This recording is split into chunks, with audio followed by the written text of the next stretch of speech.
L'innovation avec Anne Le Gall. Bonjour Anne. Bonjour Thomas. Vous nous faites rouler ce matin sur la route du futur. Alors on inverse les rôles. Ce ne sera plus à l'automobiliste de s'adapter à la route, mais bien l'inverse. Absolument, car cette route sera capable de récupérer de l'énergie le jour pour l'utiliser la nuit sous forme d'éclairage ou pour chauffer le sol et éviter le verglas. En plus, nous aurons une route bardée de toutes sortes de capteurs pour détecter les embouteillages, les zones de pollution, une chaussée mouillée. Et donc, les automobilistes pourront recevoir des messages d'alerte en temps réel.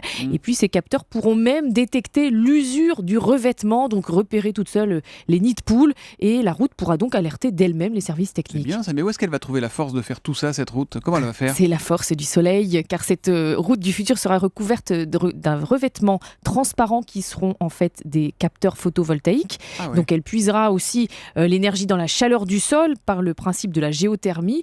Et avec toute cette énergie, la route devrait même pouvoir alimenter des voitures électriques. Bon, je note que vous employez le futur. Quand est-ce qu'on pourra en parler au présent ?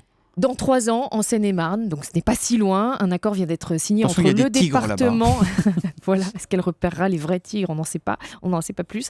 En tout cas, l'accord vient d'être signé entre le département et l'Institut français des sciences et technologies des transports. Cette route high-tech sera testée sur la D199, donc en 2017. Dernier point, c'est pas le moindre. J'imagine que ça va coûter une fortune, cette affaire, non ? Les experts estiment que c'est 5% de plus par kilomètre, donc ça paraît peu, mais ce seront des chiffres à affiner sur le long terme, parce que si effectivement l'éclairage est solaire, je vais y arriver, il y a un investissement sur le long terme, on y gagne à la longue. La chronique innovation d'Anne Le Gall, c'est tous les matins sur Europe 1. Demain, Anne. À demain.